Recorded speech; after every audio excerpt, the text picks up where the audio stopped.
नमस्कार प्यारे विद्यार्थियों, स्वागत है आपका हमारे YouTube चैनल मुरदरा जी के क्लासेज में। कैसे आप? आशा करता हूँ बिल्कुल ठीक होंगे, स्वस्थ होंगे। और जो विद्यार्थी हमारे इस चैनल पर नए आए हैं, नए जुड़े हैं, उनसे रिक्वेस्ट है कि वो हमारे चैनल को सब्सक्राइब करें और बेल आइकन को जरूर प्रेस करिए, ताकि आगे आगामी जो क्लासें हैं उनका नोटिफिकेशन उनको टाइम पर मिलता रहे और वो भरपूर आनंद है जो इसका लेते रहे। ठीक है दोस्तों, तो हम बात कर रहे थे किसकी? हम बात कर रहे थे बुशमैन जनजाति की। और बुशमैन जनजाति का निवास क्षेत्र है जो हमने पिछली क्लास के अंदर पढ़ लिया था। आज हम बात करेंगे दूसरा बिंदु, वो है बुशमैन जनजाति का आर्थिक क्रियाकलाप। तो आइए देखते हैं।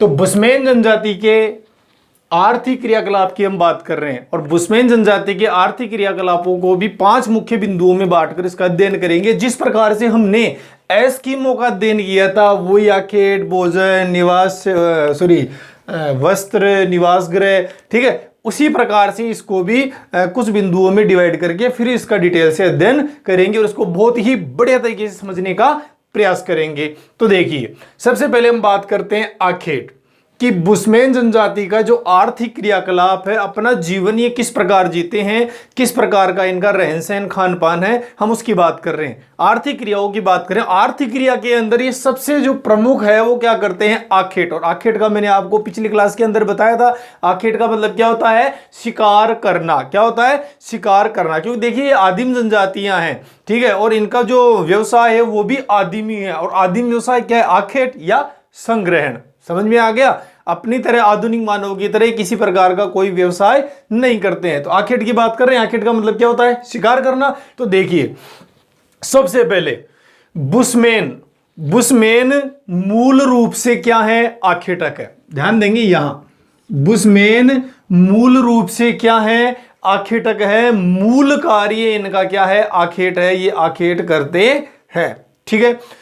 सेकंड जो बिंदु है वो है तीर, कमान व भाले से शिकार करते हैं। अब जब ये आखेट करते हैं तो आखेट करने में किन उपकरणों को काम में लेते हैं? किससे ये आखेट करते हैं? ठीक है, जैसे वो किससे करते थे? हारपून से। एस्किमो किससे करते थे? हारपून से। उसी प्रकार जो ये बुशमैन जनजाति है, ये आखेट किससे करती है? तीर, कमान और भाले से शिकार करती है। समझ में आ गया बेटा? ठीक है, आगे बढ़ते हैं। अब देखो, इनके शिकार करने की अगर हम बात करें कि ये मुख्यतः तो क्या होती है? आखेटक होती है, शिकार करती है। ये क्लियर हो गया। अब ये शिकार किससे करती है? तो बेटा तीर, कमान और भाले से करती है। ये भी क्लियर हो गया। अब बात करते हैं इनकी आखेटक की विधियां। जैसे हमने पिछली क्लास में पढ़ा था, एस्किमो के बारे में जाना था कि वो क्या करते थे? माऊपाक है, इतुरपाक, ये क्या थी? शीतकालीन आखेट, बसंतकालीन आखेट। ये हमने आखेट की विधियां पढ़ी थी इनकी। उसी प्रकार से इनका भी आखेट करने का क्या है? अलग ही तरीका है। अलग प्रकार से ये आखेट करते हैं। कैसे करते हैं? कि या तो वो शिकार को क्या करते हैं? कीचड़ में धंसाकर।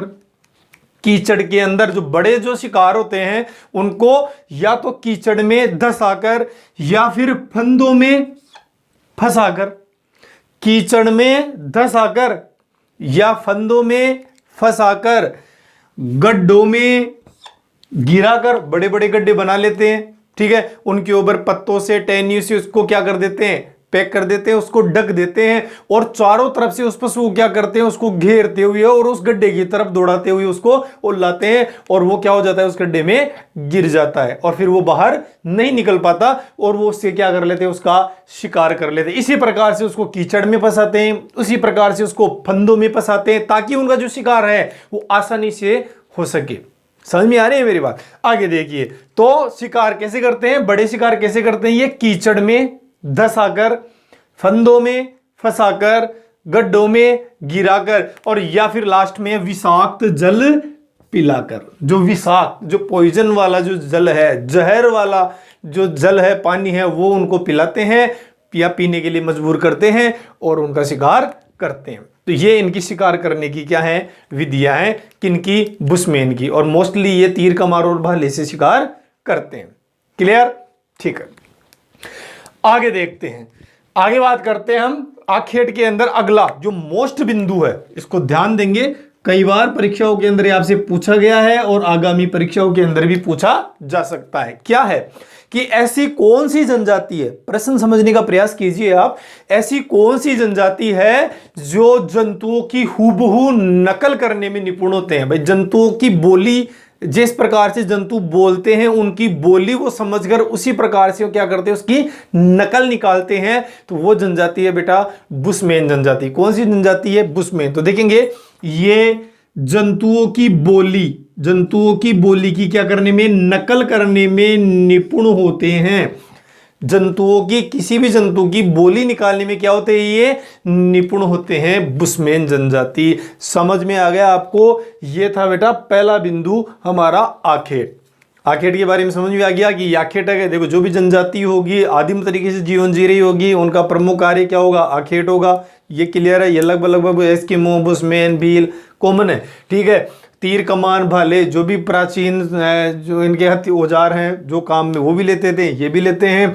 अब इनके जो शिकार करने की विधियां हैं वो अलग अलग थी। उसमें माओपाग, तुरपाग, उत्तोग ये थी। हमने इसमें बता दिया आपको कि ये क्या करते हैं, कीचड़ में धंसाकर, फंदों में फंसाकर, गड्ढों में गिराकर विषाक्त जल पिलाकर क्या करते हैं, पशुओं को या जानवरों को मारते हैं, उनका शिकार करते हैं। और इनकी हर जनजाति की जो विशेष जो जानकारी होती है वो मैंने आपको अलग से लिखवाई है, मोस्ट करके लिखवाई है। उसी प्रकार इसकी भी जानकारी आपको मैं बता रहा हूं कि ये जो जंतुओं की बोली है उसको नकल करने में क्या होते हैं, निपुण होते हैं। बेटा समझ में आ गया होगा आपको? ठीक है, जैसे जैसे मैं इसको समझा रहा हूं, जैसे जैसे मैंने इसको लिखा है, आप इसको अच्छी तरीके से उसी प्रकार से अपनी नोटबुक में नोट करते जाइए। ठीक है, देखिए आगे अब बात करते हैं दूसरा बिंदु। दूसरा बिंदु है भोजन। अब जब ये शिकार करते हैं, ठीक है, तो अब उससे क्या मिलता है इनको, भोजन। अरे हम बात कर रहे हैं भोजन, तो भोजन किससे मिलता है, शिकार से। और शिकार क्या है, कैसे करते हैं, वो हमने आपको बता दिया, वो जान लिए हम। ठीक है, अभी बात करते हैं भोजन। भोजन में ये क्या क्या खाते हैं, तो देखिए बुशमैन सर्वभक्षी होते हैं। भाई सर्वभक्षी होते हैं। सर्वभक्षी का मतलब सब कुछ खाते हैं, कुछ भी दे दो इनको, ये सब कुछ खाते हैं। ये शाकाहारी भी खाते हैं और ये मांसाहारी भी खाते हैं, ये सब कुछ खाते हैं, सर्वभक्षी होते हैं। पहला बिंदु। दूसरा बिंदु है शिकार की। अगर हम बात करें तो ये देखो, ये मछली भी खाते हैं। क्या क्या खाते हैं भोजन में, मछली खाते हैं, पेड़ पौधों की जड़ें हैं वो खाते हैं, और शहद का भी ये लोग प्रयोग करते हैं। किसमें, अपने भोजन में। आगे बात करते हैं दीमक, चींटियां और उनके अंडे, इनके प्रिय भोज्य पदार्थ है। जैसे अपने प्रिय भोज्य पदार्थ है, अपने को जो सबसे अच्छा पसंद होता है खाने में, कि नहीं मुझे तो रसगुल्ले पसंद है, कि नहीं मुझे तो बर्फी पसंद है। इसी प्रकार से इनका भी एक विशेष प्रिय अच्छा लगने वाला भोजन है, जिसको इनके बार बार क्या रहती है, चाह रहती है कि हाँ यार वो मिल जाए तो मजा आ जाए। तो वही बात है कि इनका जो प्रिय भोज्य है भोजन है वो क्या है, दीमक, चींटियां और उनके अंडे, इनके प्रिय भोज्य पदार्थ है। उनको ये बढ़िया प्रेम से खाते हैं, प्रिय लगता है इनको, बहुत ही अच्छा लगता है। ठीक है, आगे बात करते हैं उष्ण जलवायु के कारण भोजन संचित नहीं किया जाता। चाहे इनकी सबसे मोस्ट जो जानकारी ये है कि ये संग्रहण नहीं करते हैं, किसका, भोजन का। भोजन को ये लोग इकट्ठा नहीं करते। ऐसा नहीं है कि आगामी 10-20 दिन या महीने भर के लिए या भविष्य के लिए भोजन को इकट्ठा करें, नहीं ऐसा नहीं है। क्यों नहीं करते हैं, कर तो सकते हैं लेकिन क्यों नहीं करते हैं, क्योंकि यहाँ की जलवायु कैसी है बेटा, उष्ण है। बताया था मैंने आपको, गर्म जलवायु है, और गर्म जलवायु के अंदर अगर आप भोजन का संग्रहण करेंगे तो कुछ ही समय में क्या हो जाएगा, वेस्ट हो जाएगा, खराब हो जाएगा और किसी भी उपयोग के योग्य नहीं रहेगा। ठीक है, हाँ ये एक अलग बात है कि इनके लिए भोजन चाहे बासी हो चाहे ताजा हो, कोई मायने नहीं रखता। ये बासी भोजन को भी खा जाते हैं और ताजा भोजन को भी खा जाते हैं। अब जब बात खाने की आई है तो मैं आपको एक जानकारी और दे दूं कि ये सबसे ज्यादा क्या करते हैं, खाना इनको पसंद होता है। मतलब इनकी डाइट है, इनकी जो खुराक है वो बहुत ज्यादा होती है। अब आप अंदाजा लगा लीजिए कि ये एक बार में एक बुशमैन, एक व्यक्ति आधी भेड़ खा जाता है। एक बुशमैन एक बार में आधी भेड़ को चट कर जाता है। अब आप इससे अंदाजा लगा लीजिए कि इनकी खुराक कैसी है। लेकिन चलिए आगे देखते हैं हम कि ये हम बात कर रहे हैं कि उष्ण जलवायु, गर्म जलवायु के कारण भोजन को संचित नहीं करते हैं। ठीक है, क्लियर हो गया, आगे बढ़ते हैं।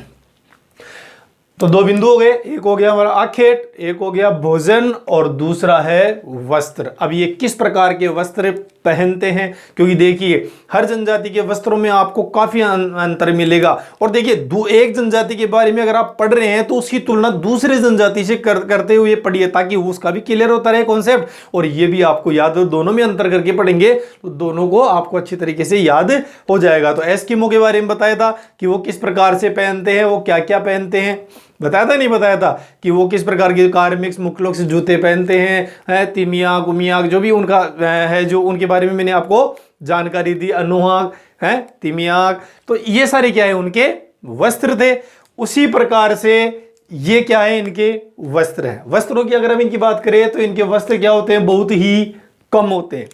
कम क्यों होते हैं, क्योंकि ये कहाँ रहते हैं, गर्म प्रदेश में रहते हैं, और गर्म प्रदेश में रहने के कारण ये वस्त्र क्या करते हैं, कम पहनते हैं। इतने ही वस्त्र पहनते हैं, ज्यादा नहीं भाई, इतने ही वस्त्र पहनते हैं ताकि ये अपने गुप्तांगों को क्या कर सके, ढक सके, ठीक है ना। तो देखिए, तो इनके वस्त्र बहुत कम होते हैं। अब वस्त्रों में बात करें कि पुरुष और स्त्रियों की बात करें, अगर केवल पुरुषों की बात करें, पुरुषों की, तो पुरुष तो एक लंगोट पहनता है जो कि कैसी होती है, तिकोनी, केवल एक लंगोट पहनता है क्या, पुरुष। स्त्रियों की बात करें तो स्त्रियां जो एक विशेष प्रकार का चमड़े का एक चौकोर होता है, ये चमड़े का वस्त्र होता है जो आगे की तरफ लटका होता है और पीछे की तरफ लटका होता है। समझ में आ गया ना, उसको बोलते हैं बेटा एप्रन। क्या बोलते हैं, एप्रन बोलते हैं। आगे बात करें, स्त्री एक विशेष प्रकार का एक वस्त्र और पहनती है जिसे बोलते हैं चोगा। क्या बोलते हैं, चोगा। अब देखिए इस चोगा के बारे में, इसके बारे में, इसके अंदर ये इतना बड़ा होता है और इस प्रकार से होता है कि जब ये स्त्रियां संग्रहण की कोई फल फ्रूट या किसी प्रकार का कंदमूल है, खाने की वस्तुएं, उसको भी इसमें लपेट लेती है, और इनके अगर कोई नवजात शिशु है, छोटा बच्चा है, तो उसको भी इसमें लपेट लेती है। ये इतना बड़ा होता है, इसको चोगा बोलते हैं। लेकिन इसको स्थानीय भाषा में, बुशमैन इसको स्थानीय भाषा में क्या कहते हैं, क्रोस। तो ध्यान रखेंगे, मोस्ट जानकारी है आपके लिए।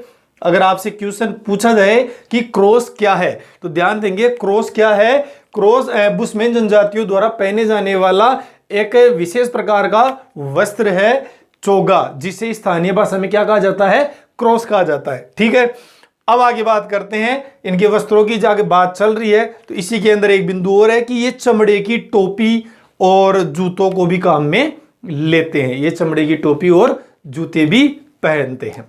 आशा करता हूं समझ में आ रहा होगा आपके। ठीक है, अब आगे बढ़ते हैं अगले बिंदु की ओर। देखिए निवास गृह, चौथा बिंदु है हमारा कौन सा, निवास गृह। निवास गृह की अगर हम बात करें, भाई हमने 3 देख लिए, आखिर देख लिया उनका, और जो 2 बिंदु अन्य और थे वो भी हमने देख ली, देखा कि नहीं देखा है, और उनके बारे में अच्छी तरीके से हमने जानकारी प्राप्त कर ली। अभी हम चौथा बिंदु है वो हम ले रहे हैं कौन सा, निवास गृह। निवास गृह की अगर हम बात करें तो ये चट्टानी गुफाओं में शरण लेते हैं। ये कहाँ रहते हैं, चट्टानी गुफाओं में, चट्टानी गुफाओं में शरण लेते हैं। और अगर खुले में रहने की इनकी बात करें, क्योंकि देखिए क्या होते हैं, दीर्घ काल के लिए एक स्थान पर नहीं रुकते हैं, क्योंकि ये शिकार करने के लिए अपना स्थान परिवर्तन करते रहते हैं, कभी यहाँ कभी वहां, कभी वहां कभी वहां। समझ में आ रही है मेरी बात। तो कभी ये चट्टानी गुफाओं का शरण लेते हैं, कभी ये खुले के अंदर रहते हैं, तो उसके अंदर अपने मकान है, अपना जो घर है वो किस प्रकार से, क्योंकि निवास गृह पढ़ रहे हैं तो वो किस प्रकार से बनाते हैं, तो खुले के अंदर ये अपने मकान टहनियों से, घास से व जानवरों की खालों से गुंबदाकार झोपड़ी बनाते हैं। कैसी झोपड़ी बनाते हैं, गुंबदाकार। जब ये लोग खुले में रहते हैं, शिकार करने के लिए अन्य अन्य जगह पर स्थान परिवर्तन करते रहते हैं, दूसरे स्थान पर जाते रहते हैं, तो वहां पर ये लोग क्या करते हैं, टहनियों से, घास से, जानवरों की खालों से क्या करते हैं, गुंबदाकार झोपड़ी का निर्माण करते हैं। समझ में आ गया। और सबसे महत्वपूर्ण जानकारी कि अगर 8 से 10 झोपड़ी ये लोग बना लेते हैं, अल्पकालीन झोपड़ी, अल्पकालीन तो अपने आप ही हो गया क्योंकि ये लंबे समय तक एक स्थान पर रुकते नहीं है, तो अगर थोड़े समय के लिए जो अधिवास बनाया जाता है तो वो अल्पकालीन अधिवास होता है। समझ में आ गई मेरी बात। तो अल्पकालीन जो अधिवास बनाते हैं, समझने का प्रयास कीजिए, बुशमैन जो अल्पकालीन अधिवास बनाते हैं जिसमें 8 से 10 झोपड़ियां होती हैं, इस प्रकार के गांव को वेर्फ कहा जाता है। बेटा क्या कहा जाता है, वेर्फ। बहुत ही मोस्ट जानकारी है, तो आप इसको जो नेक्स्ट बिंदु है इसको मोस्ट कर लीजिए।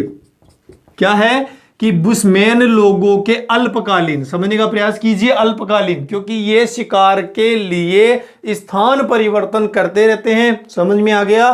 तो ये अल्पकालीन, अगर लंबे समय की, जैसे अपने अधिवास वो कैसे हैं, दीर्घकाल के लिए, लंबे समय एक बार बना लिया और गई फिर कई वर्षों की, लेकिन इनके साथ ऐसा नहीं है। ठीक है, अल्पकालीन गांव होते हैं, उस गांव को क्या बोलते हैं, वेर्फ बोलते हैं बेटा। क्या बोलते हैं? वेर्फ। और इस वेर्फ में 8 से 10 झोपड़ियां होती है। ऐसा अल्पकालीन गांव जिसमें 8 से 10 झोपड़ियां होती है, किनकी? बुशमैन की। इस प्रकार के गांव को क्या कहते हैं? वेर्फ कहते हैं। क्लियर? यह हो गया क्या? निवास गृह। आगे बात करते हैं। आगे देखिए आप लोग, औजार व बर्तन। पांचवा जो हमारा बिंदु है वो क्या है? औजार व बिंदु। पहला क्या था? पहला क्या था? यहां हमने जो पहला बिंदु पढ़ा था, पहला बिंदु पढ़ा था, उस पहला बिंदु क्या था बेटा? पहला बिंदु था इनका आखेट। दूसरा बिंदु क्या था? भोजन। तीसरा बिंदु क्या था? वस्त्र। चौथा बिंदु क्या है? निवास गृह। और पांचवा बिंदु क्या है? औजार और बर्तन। ये इसकी मौके थे क्या? अरे थे क्या? बिल्कुल थे। ठीक है, तो उसके साथ तुलना करके इसको पढ़ते रहिए। अब बात करते हैं औजार व बर्तन कि ये किस प्रकार के औजार काम में लेते हैं और किस प्रकार के इनके पास क्या होते हैं? बर्तन होते हैं। बर्तन जानते हो ना सब? ठीक है, उन्हीं बर्तनों की बात कर रहे हैं जो आप समझ रहे हैं, जो कि हमारे घर में होते हैं, उसी प्रकार के। बस फर्क इतना है, इनके बर्तन अलग होते हैं, इसीलिए पढ़ रहे हैं। सेम होते तो पढ़ने की आवश्यकता ही नहीं थी, क्योंकि हम ऑलरेडी जानते थे। तो देखिए, देखते हैं क्या है। औजार की बात करें तो दोनों को देखते हैं, औजार कौन कौन से हैं और बर्तन कौन कौन से हैं। ठीक है, औजार की बात करें तो औजार में अभी मैंने आप पीछे पढ़ गया है कि ये क्या करते हैं? शिकार किससे करते हैं? तीर कमान भाला। तो ये दो तो कॉमन हो गए। देखो, तीर कमान और भाले से क्या करते थे? शिकार करते थे, आखेट करते थे। तो ये दो तो क्या हो गए? कॉमन हो गए। इसके साथ इनके और औजार क्या क्या है? नुकीला डंडा होता है इनके पास, बर्छा होता है और अग्निदंड होता है। ठीक है, ये हो गए इनके औजार। औजारों में ही अगर हम आगे बढ़े, अगला बिंदु देखें तो ये शुतुरमुर्ग। अरे जो सबसे बड़ा क्या होता है? पक्षी है। क्या है? शुतुरमुर्ग। शुतुरमुर्ग और जिराफ। जिराफ जानते हैं? शुतुरमुर्ग और जिराफ के जो पैर की हड्डियां होती है, शुतुरमुर्ग और जिराफ के जो पैर की हड्डियां होती है, उसको घिस कर क्या कर लेते हैं? ये तीर घिस कर नुकीला बना लेते हैं। शुतुरमुर्ग और जिराफ के पैर की जो हड्डी होती है, उस हड्डी को घिस कर क्या कर लेते हैं? नुकीला बना लेते हैं। और नुकीला बना के उसको जो तीर का आगे का भाग होता है वहां लगा लेते हैं, घिस कर तीर के अग्रभाग पर लगा लेते हैं। फिर वो शिकार करने के काम में आता है। तो ये भी क्या है? औजार ही हो गया। ठीक है, आगे देखते हैं। ये पेड़ की छाल से रस्से बनाते हैं। पेड़ की जो छाल होती है उससे रस्से बनाते हैं। तो ये भी औजार का ही हिस्सा है बेटा। ठीक है, चलिए आगे बात करते हैं इनके बर्तनों की। किस प्रकार के बर्तन रखते हैं? तो देखिए, इनके पास बर्तन बहुत कम होते हैं। बर्तन बहुत कम होते हैं। कारण बता सकते हैं आप? आपके दिमाग में कोई विचार आया होगा कि बर्तन कम क्यों रखते हैं? हैं? कम इसलिए रखते हैं कि मैंने क्या बताया था कि ये शिकार करने के लिए बार बार अपना स्थान परिवर्तन करते रहते हैं। और अगर बर्तन खूब होंगे, सामान खूब होगा, तो ये आवागमन में इनको क्या करेगा? बाधा उत्पन्न करेगा। आवागमन में ये परेशानी पैदा करेगा। तो इनको जितनी वास्तव में आवश्यकता होती है उतना ही ये बर्तन और अन्य सामान अपने साथ रखते हैं, ताकि, और उसको भी क्या कर लेते हैं? जितने कैंडिडेट होते हैं उनमें बांट लेते हैं, डिवाइड कर देते हैं और आराम से क्या करते हैं? विचरण करते हैं, शिकार के लिए घूमते हैं बेटा। ठीक है, तो देखिए, तो इनके पास बर्तन बहुत कम होते हैं। शुतुरमुर्ग के अंडों का जल रखने और आभूषण बनाने काम। देखो, शुतुरमुर्ग, यहां भी नाम आया शुतुरमुर्ग, यहां भी नाम आया शुतुरमुर्ग। ठीक है, शुतुरमुर्ग का इनके जीवन में अन्य क्या है? बहुत ही अधिक क्या है? महत्व है। शुतुरमुर्ग के यहां पहले पैर की हड्डी की बात आई थी कि क्या करते हैं? उसको घिस कर आगे का भाग बना ले, तीर के आगे लगा लेते हैं, शिकार करने के लिए औजार बना लेते हैं। और शुतुरमुर्ग का जो अंडा होता है, उस अंडे से क्या कर लेते हैं? उस अंडे को जल रखने और आभूषण बनाने के काम में लेते हैं। उसमें जो शुतुरमुर्ग का अंडा बहुत बड़ा होता है, उस अंडे के अंदर ही क्या करते हैं? जल भरते हैं। जिस प्रकार अपन मटकियों में भर के रखते हैं, उस प्रकार ये शुतुरमुर्ग के अंडों में जल भर के। अब वही शुतुरमुर्ग का अंडा किस काम में आ रहा है? ये काम में आ रहा है किसमें? बर्तन में। पहले किसमें? वो पैर किसमें काम में आ रहे थे? औजार में। ठीक है, और यहाँ की औरतें उसको आभूषण बनाने के रूप में भी काम में लेती है भाई। ठीक है, और बर्तनों का जो लास्ट बिंदु वो है कि ये हिरण की खाल की क्या बना लेते हैं? थैली। हिरण की जो खाल है उसकी थैली बना लेते हैं। और लकड़ी के प्याले इनके क्या है, अन्य बर्तन है बेटा। ठीक है, ये हो गया हमारा क्या, आर्थिक क्रियाकलाप। दूसरा बिंदु, पहला बिंदु निवास क्षेत्र मानचित्र की सहायता से मैंने आपको बताया था बहुत ही बढ़िया तरीके से और बढ़िया आपको समझ में आया होगा। दूसरा है बुशमैन जनजाति के आर्थिक क्रियाकलाप, ये दूसरा बिंदु है हमारा यहाँ, बुशमैन जनजाति के आर्थिक क्रियाकलाप। बाकी जो 3 बिंदु और शेष रह गए जो कि हमने एस्किमो के संदर्भ में पढ़ा था वो अभी भी देखेंगे। कौन सा, एक तो वातावरण समायोजन रह गया, आधुनिक संस्कृति से संपर्क रह गया, इनकी समाज व संस्कृति रह गई। ठीक है, आज है जो इसीलिए ताकि हमारी क्लास देखिए काफ़ी जो सेकंड चैप्टर जो हमारा चल रहा है विश्व की जनजातियाँ, उसमें 6-7 क्लासें हो चुकी है, काफ़ी बड़ा चैप्टर है, तो इसको जल्दी से जल्दी अपन है जो कंप्लीट करने का प्रयास कर रहे हैं। और बुशमैन वाला एक क्लास पहले हो चुकी है और प्रयास कर रहे हैं कि आज इस क्लास के अंदर बुशमैन वाला कॉन्सेप्ट है जो क्लियर हो जाए और भील जनजाति है जो आगे अपन चालू करें। दो विश्व स्तर की जो दो जनजातियाँ थी एस्किमो और बुशमैन वो कंप्लीट हो जाए और भील और गोंड बचे, ताकि उनको अगली क्लास में या आगे आने वाली आगामी 2 या 3 क्लासों के अंदर फिनिश करके तीसरे चैप्टर की ओर आगे अग्रसर होए। तो ठीक है, बने रहिए हमारे साथ, बढ़िया तरीके से समझने का प्रयास कीजिए बेटा। चलते हैं अगला। तो देखिए अब हम बात कर रहे हैं इसका तीसरा बिंदु, समाज व संस्कृति की। ठीक है, जैसे हमने एस्किमो की समाज व संस्कृति के बारे में पढ़ा था, उसी प्रकार से अब हम बुशमैन की समाज व संस्कृति की बात कर रहे हैं। तो देखिए समाज व संस्कृति की बात करें तो ये छोटे दल में रहते हैं। कौन, एस्किमो, ये छोटे दल में रहते हैं। पहली बात तो ये क्या रहते हैं, घुमंतु है। अरे घुमंतु अल्पकालीन समय के लिए रुकते हैं। क्यों रुकते हैं, क्योंकि इनका मुख्य कार्य क्या है, मूल कार्य आखेट है। दूसरा ये जो रहते हैं 8-10 झोपड़ियों जो इनके वेर्फ है या 2-4-5 झोपड़ियां हैं, उसी प्रकार से मतलब ये छोटे दल में निवास करते हैं। इनका दल जो आप कह सकते हैं कबीला है, एक कबीले में रहते हैं जो बड़ा नहीं होता है, छोटे दल में ये लोग निवास करते हैं। समाज और संस्कृति की बात कर रहे हैं बेटा। दूसरा है ये लोग जादू टोना व भूत प्रेतों में भी विश्वास करते हैं। ये लोग जादू टोने में और भूत प्रेतों में भी विश्वास करते हैं। साथ ही ये 2 भगवानों को मानते हैं बेटा। कितने भगवानों को, 2 भगवानों को मानते हैं। 2 भगवान कौन से हैं, एक तो वो जो किधर है, पूर्व का भगवान है जो पूर्व में रहता है, और एक वो जो पश्चिम में रहता है। पूर्व का भगवान और पश्चिम का भगवान। अब इसमें भगवान का नाम नहीं दिया हुआ है कि हनुमान जी है, बेरू जी है, भूमिया जी है, ऐसा कुछ नहीं है। सिर्फ वो जो पूर्व में रहने वाला भगवान है उसकी पूजा करते हैं और एक वो जो पश्चिम में रहता है उसकी पूजा करते हैं। 2 भगवानों को ये लोग मानते हैं भाई, एक जो पूर्व में रहता है और दूसरा पश्चिम में रहता है। साथ ही चट्टानों पर, इनकी चट्टानों पर की गई पेंटिंग सर्व प्रसिद्ध है, सबसे ज्यादा प्रसिद्ध है। ये लोग क्या करते हैं, चट्टानों पर कई प्रकार की चित्रकारी करते हैं, पेंटिंग करते हैं, जो कि बहुत ही फेमस है बेटा। समझ में आ गया। ये हो गई इनकी समाज व संस्कृति। और फिर है वातावरण समायोजन। अब आप सबको पता है कि वातावरण समायोजन हम क्यों पढ़ रहे हैं, क्यों पढ़ते हैं और क्यों पढ़ रहे हैं। इसलिए पढ़ रहे हैं क्योंकि ये हमारी जैसी वातावरण में निवास नहीं करते हैं। अब जब हमारे जैसे वातावरण में अगर ये निवास करते हैं तो हमें पढ़ने की आवश्यकता नहीं है, क्योंकि हम अपने वातावरण से किस प्रकार समायोजन कर रखे हैं, क्योंकि हमें वातावरण से समायोजन करने में कोई परेशानी नहीं आ रही, हमारे अनुकूल है बेटा। ठीक है, लेकिन ये जो जनजातियां हैं इतने कठिन वातावरण में, कठोर वातावरण में रहती है कि इनका समायोजन है जो पढ़ने लायक है, जरूर पढ़ना चाहिए। इसीलिए हम इसको पढ़ रहे हैं, क्योंकि वो वो बहुत ठंडे प्रदेश में कैसे रहते थे और अब ये गर्म में रहते हैं तो कैसे रहते हैं। तो देखिए हम ऐसे बात कर रहे हैं कि वातावरण समायोजन, थोड़ा सामान, कम बच्चे और अपने सामान के बंटवारे के कारण ये लोग अबाधित प्रवाह का उपयोग, अबाधित स्वतंत्रता का उपयोग करते हैं। देखिए थोड़ा सामान, ये जानकारी अपन ने पहले ले ली क्या, कि ये सामान कैसे रखते हैं, थोड़ा रखते हैं, कम रखते हैं, बर्तन कम रखते हैं, और भी सामान है जो कम रखते हैं, पहली बात।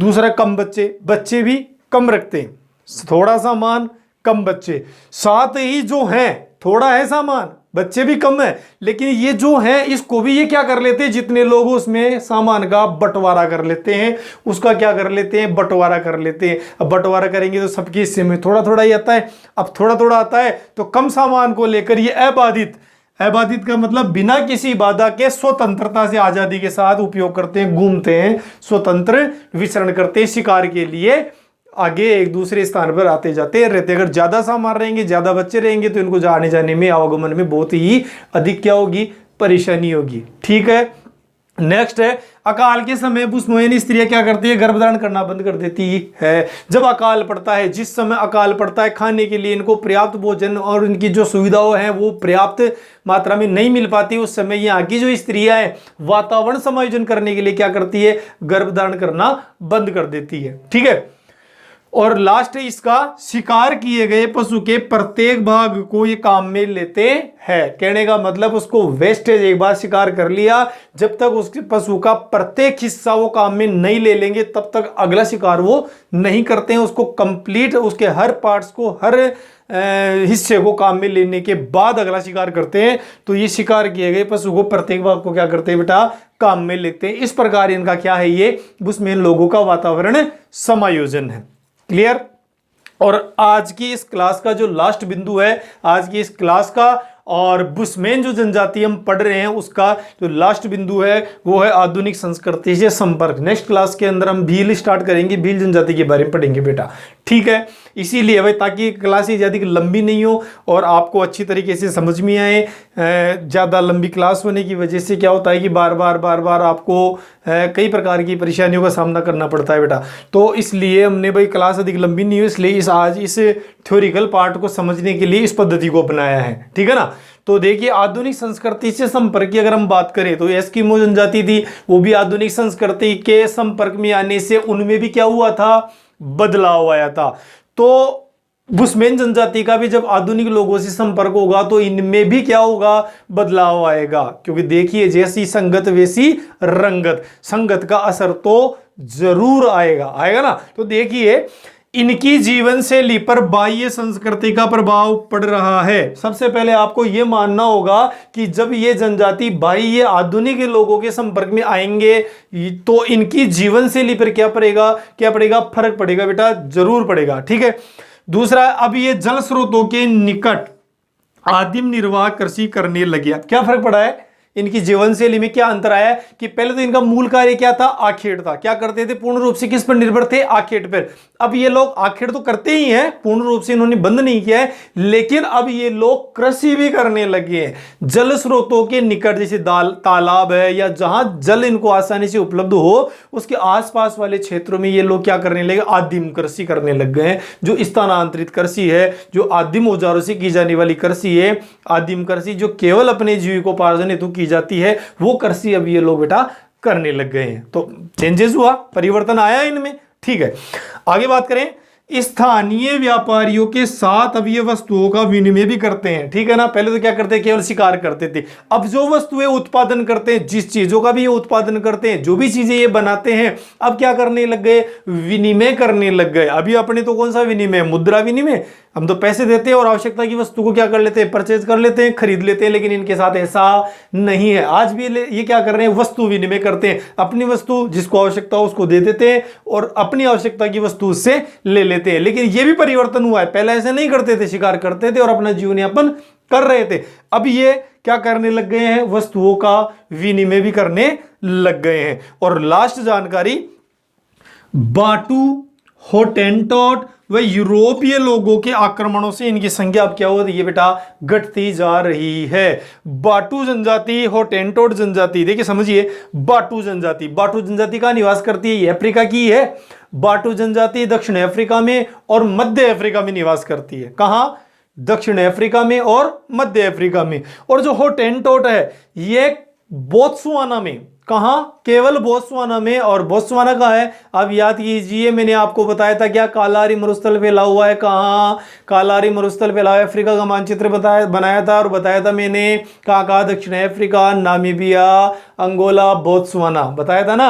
उनके अंदर क्या फैला हुआ है, कालारी मरुस्थल फैला हुआ है। कालारी मरुस्थल में कौन जनजाति निवास करती है, बुश्मैन। लेकिन उन 4 देशों में से जो एक देश की मैं बात कर रहा हूं वो है बोत्सवाना। याद करेंगे, याद हो जाएगा। बोत्सवाना के अंदर जो जनजाति निवास करती है वो है कौन सी, होटेंटोट। कौन सी, होटेंटोट। और दक्षिण अफ्रीका में और मध्य अफ्रीका में जनजाति निवास करती है कौन सी, बाटू। तो बाटू और होटेंटोट, इन 2 जनजातियों तथा यूरोपीय जो लोग हैं उन लोगों ने बार बार क्या किया है, इन बुश्मैन जनजाति पर आक्रमण किया है, इनको बार बार आक्रमण करके मारा है। इस वजह से इनकी संख्या क्या हो रही है, घटती जा रही है। और पहले इनकी जनसंख्या थी कितनी थी, कम थी, 10,000 के आसपास थी, बताया था मैंने आपको शुरू में। और लगातार इनके आक्रमण से इनकी संख्या क्या होती जा रही है, कम होती जा रही है। बेटा समझ में आ गया होगा। ये हो गया आज का हमारा जो कॉन्सेप्ट था। 2 क्लासों के अंदर हमने बुशमैन जनजाति के बारे में काफी अच्छा समझने का प्रयास किया है। आशा करता हूं आपको बहुत बढ़िया तरीके से ये समझ में आया होगा। आप इसके नोटबुक में बढ़िया तरीके से नोट्स बनाइए और उसको एक बार 2 बार रिवाइज मारिए, आपको बहुत बढ़िया तरीके से ये याद हो जाएगा। तो जुड़े रहिए हमारे साथ, बने रहिए हमारे साथ। बहुत बहुत धन्यवाद। जय हिंद, बेस्ट ऑफ लक।